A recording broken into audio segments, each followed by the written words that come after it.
Welcome to the latest Motley Fool scoreboard. I'm on in Chalk Blue. We've got longtime fools Dan Kaplier and Toby Bordelon giving a 1 to 10 rating to the comeback player of the millennium, Microsoft, ticker symbol MSFT. It's also sometimes the largest company in the market, depending on the day with Apple. As always, we'll do a 10-second bull and bear case. We'll rate Microsoft's business, its management, and its financials. We'll talk valuation. And if there's time, fools, we'll play Armchair CEO, and we will top it. Spoiler on that. I mean, we are definitely playing Armchair CEO and top it. I don't care how long it takes. All in about 12 minutes or less. Let's get to it, Dan. Tell us more about Microsoft and give us the bull bear. So most people know Microsoft has been a software giant for decades. It ushered in the PC revolution with its office productivity software, with its operating system software. After previous leaders of the company were a little bit slow to embrace cloud computing, they brought in CEO Satya Nadella. He doubled down on the cloud, made some moves that were controversial at the time, but the result was a resurgence in Microsoft software leadership. More recently, work with OpenAI, heavy investments in artificial intelligence more broadly. They've put Microsoft at the forefront of the AI revolution. That's basically the bull case at this point. Microsoft has a lot of ways to monetize its AI advances, and it is making competitive moves in that direction. The bear case, the valuation of this stock has gone through the roof. Roughly $3 trillion right now. It has become the darling of the stock market. Anybody who remembers Cisco Systems in 2000 knows sometimes that's the kiss of death, and that is the best bear argument that I could come up with for Microsoft at this point. Anyone who remembers Microsoft in 2000, it was a rough stretch. There was the lost decade. That's why I called it the comeback player of the millennium. I mean, but this last decade has been really good. Toby, let's dive more into Microsoft's business, including industry and competition. Scale of 1 to 10. 10 is invincible. 1 is hopeless. I'm going to give the company a 9, Anand. The company is dominant in the industry. They have enough financial power to beat back any upstarts. That's assuming they even bother to pay attention to an upstart. Look at Teams versus Slack or Zoom, for instance. Are those other products better? Arguably, yes.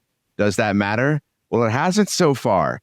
There are other tech giants out there with substantial resources, though. Google, Apple, even Amazon, all these companies mean Microsoft can't just coast and expect to keep winning. They've got to keep bolstering their strength. And that's why I'm only giving them a 9 here and not a 10. Fortunately for shareholders, they've maintained a culture of innovation and drive. And as long as they keep doing that, I think this company should stay strong. Yeah, I think the 9 is right. There just aren't that many alternatives to its software. And even when others have challenged, Microsoft just flexes its muscles. It reins its customers in. Nobody got fired for choosing Microsoft. Who uses WordPerfect anymore? Anybody use? I think I'm probably the last person who uses Quattro Pro on the spreadsheet side. Same way, just like Toby was just saying with workplace collaboration tools. It's just something Microsoft has the power and the market control basically to make sure its customers do the right thing. And that's a huge advantage in a market where a ton of enterprise customers are looking for new tech solutions. It just gives Microsoft that big edge.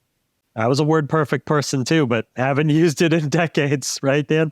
And, we talked to, Toby, I think mentioned the industry. It's like, Microsoft's into everything, right? You've got those productivity tools like Word and PowerPoint and Excel, but you've also got, Windows, and then you've got its AI stuff with owning almost half of OpenAI.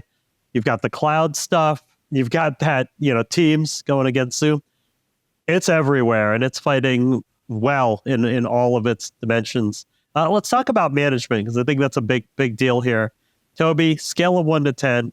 10 is Warren Buffett. 1 is Homer Simpson. I got to go with a 10 here. Satya Nadella has been fantastic. It's really hard to point to anyone who you can say is definitely better in their CEO role than he is. Even Warren Buffett, Anand. And Nadella's just built a great team around him. You see this every time a key executive retires, right? The company just doesn't miss a beat. He's got a great team and doing a fantastic job. I love Nadella as well, but I had to ding him a point. I'm giving him a 9. The fact is, from cloud computing to artificial intelligence, Nadella's been ahead of the curve. It is something that history has borne out, and that is why he has the reputation that he has. One thing he hasn't figured out that I have to kind of wonder why, just really hasn't done anything in the consumer space. You just don't see the Surface products doing what you would expect. You don't see the Xbox doing as much as you might expect. That seems odd given the ubiquitous nature of Microsoft products elsewhere. That's why I give him a 9 instead of a 10, but boy, he's doing a great job overall. Dan, we use Microsoft products because we have to. not because we want to. But Toby's got a good point on Satya Nadella. I mean, he might be, at least consensus of the non-founder CEOs. I mean, it's him or Tim Cook, I think, at this point, kind of in that lead position. He's really reinvented the company on it. I mean, it was really, to take that transition and to embrace cloud computing, he took a lot of flack for it. There was a lot of license revenue that he gave up to make the change to the cloud, but boy, has it paid off. Yeah, he had to just blow through that innovator's dilemma and just take the plunge, right? Yeah. So let's talk financials, Toby. 1 to 10? 10 is a fortress. 1 is yikes. 10. Yeah, I'm going to go 10 here too. They have tons of cash flow. Debt is very manageable. That's the one knock you might give them, that they actually do have debt. It is manageable. And look, if they needed extra money one quarter, they could just always say, we'll buy back a little less stock. And there's a few billion extra we can do whatever we want with. Just a great balance sheet.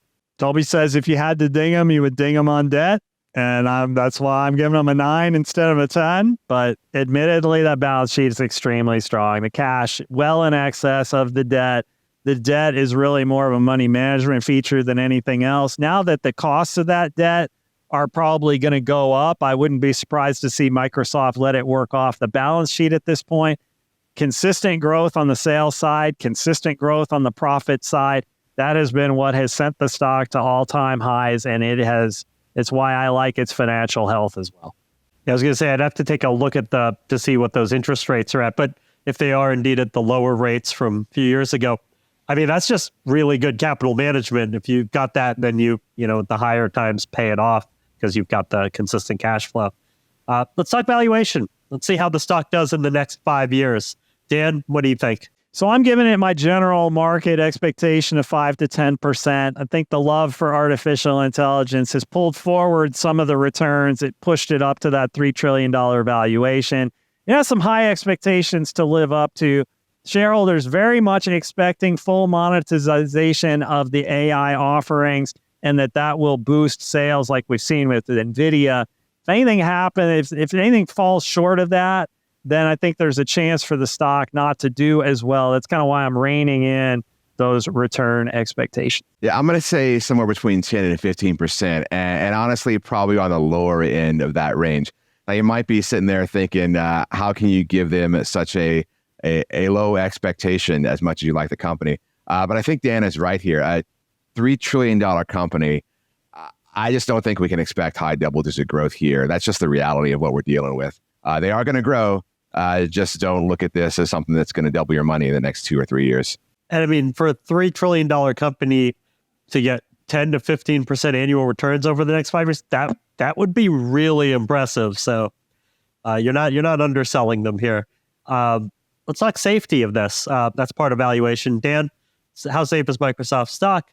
10 is a sure thing. 1 is a lottery ticket. I think this might be my lowest score for Microsoft here. I gave him a 7. I looked up the beta for this to get a sense of its volatility, the stock's volatility compared to the market. It's below the market's volatility. But I don't think you should let that fool you. The stock is vulnerable to big pullbacks.